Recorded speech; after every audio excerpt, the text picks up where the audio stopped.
रुख अगली खबर का। 10 साल के एक मासूम के पैर बांधकर उसे पेड़ से उल्टा लटका दिया गया और उसके बाद हवा में झुलाते हुए उसे बुरी तरह से पीटा गया। और ये सब कुछ इस मासूम के साथ किया उसके अपने चाचा ने। देखिए कैसे 10 साल के बच्चे को चाचा ने पूरे गांव के सामने पेड़ से उल्टा लटकाकर बेदर्दी से पीटा।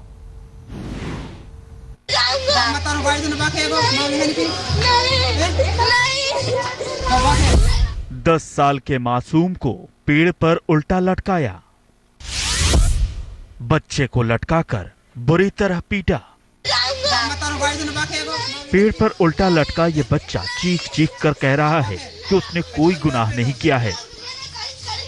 फिर भी बच्चे को पीटने वाले के हाथ नहीं थम रहे। बच्चा हवा में झूलता हुआ बार बार छोड़ देने की अपील करता है, लेकिन उस पर जुल्म थमता नहीं। दरअसल बच्चे को अमानवीय तरीके से पीटने वाली ये तस्वीरें मध्य प्रदेश के रायसेन की हैं। रायसेन के अब्दुल्लागंज में 10 साल के बच्चे को कोई और नहीं बल्कि उसके सगे चाचा ने ही लटकाकर पीटा।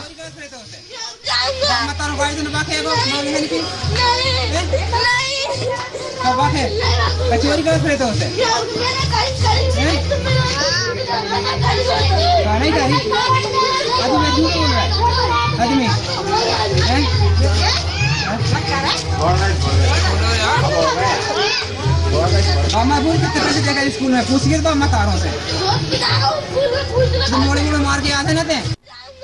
पुलिस के मुताबिक बच्चे के परिवार वालों को कई दिनों से स्कूल से शिकायतें मिल रही थीं। बच्चे पर चोरी का शक था। इसी बात पर चाचा को इतना गुस्सा आया कि 10 साल के भतीजे के पैरों को बांधकर उसे पेड़ पर उल्टा लटका दिया। बच्चे पर चाचा ने यह भी इल्जाम लगाया कि उसने गणपति की पूजा के लिए रखे पैसे भी चुराए हैं। करीब 10 मिनट तक बच्चे पर इसी तरह जुल्म होता रहा। किसी ने पिटाई का वीडियो बना लिया और पुलिस को दे दिया। पुलिस ने चाचा को हिरासत में लेकर बच्चे के साथ मारपीट का केस दर्ज कर लिया। बच्चों के साथ इस तरह के जुल्म बेहद अफसोसजनक हैं।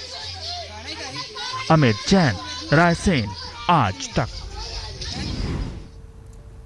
डेंगू के कहर से दिल्ली और आसपास का इलाका बेहाल है और इस बार डेंगू का कहर ग्रेटर नोएडा के एक परिवार पर टूटा। डेंगू ने सुहाग को यहां पर छीना तो सदमे में डूबी पत्नी ने कर ली आत्महत्या।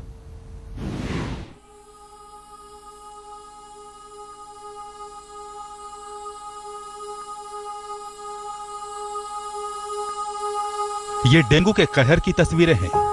डेंगू के डंक ने न सिर्फ इस परिवार की खुशियां छीनी बल्कि इन 2 मासूमों के सिर से मां बाप का साया भी छीन लिया। अचानक काल और दिल्ली के बड़े अस्पतालों का क्रूर पंजा इस परिवार पर ऐसा पड़ा कि सारे सपने बिखर गए और टूट गई इन मासूम बच्चों के मां बाप की सांसों की डोर। इस परिवार में एक नहीं बल्कि 2 मौतों का मातम पसरा है। दिल को दहला देने वाली ये घटना है ग्रेटर नोएडा के दादरी क्षेत्र के कचेड़ा गांव की। कचेड़ा गांव में रहने वाले जगमाल के 4 बेटों में सबसे छोटा बेटा पुष्पेंद्र ट्रांसपोर्ट का काम करता था। एक दिन अचानक तबीयत बिगड़ी और पता चला कि पुष्पेंद्र को डेंगू हुआ है। गाजियाबाद से लेकर दिल्ली के आरएमएल अस्पताल तक पुष्पेंद्र को बचाने के लिए परिवार एक अस्पताल से दूसरे अस्पताल के चक्कर लगाता रहा। दिल्ली के राम मनोहर लोहिया अस्पताल ने उन्हें बेड न होने की बात कहकर लौटा दिया था। इसके बाद पुष्पेंद्र को नोएडा के एनईओ अस्पताल ले जाया गया, जहां इलाज के दौरान उनकी मौत हो गई। 3:30 पौने 4 बजे टेलीफोन आया मेरे पास। उसकी घरवाली का तबीयत खराब है, उठती जा रही है। गए बहुत कंट्रोल में हुए हम फिर ये रात भर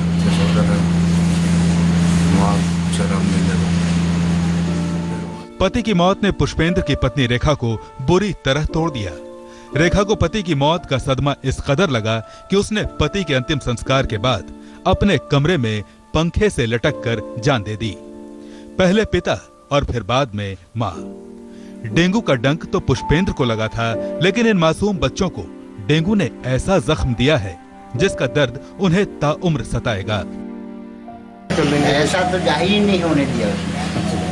ऐसा होता तो ये काम होने थोड़ी देते हैं। मतलब पूरा परिवार सब नहीं था तो कैसे होता। दुखी थी बस पत्नी की। हाँ वो दुखी तो थी। 17 की शाम को उसने कोई टुकड़ा खाया, वरना उसने वो भी जो खिलाया उसके भाई बैठे साथ में, उन्होंने वहाँ साथ में बैठ के खाया, तब उसे खिलाया।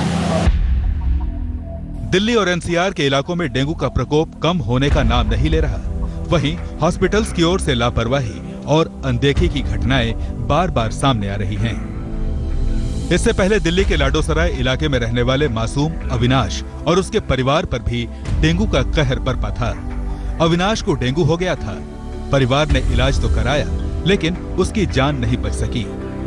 मासूम बेटे की मौत ने माँ बाप को इस कदर तोड़ दिया कि उन्होंने खुद भी बेटे के पास पहुंचने का फैसला कर लिया और एक सुसाइड नोट लिखकर इमारत की चौथी मंजिल से लक्ष्मी चंद्र और बबीता ने मौत की छलांग लगा दी।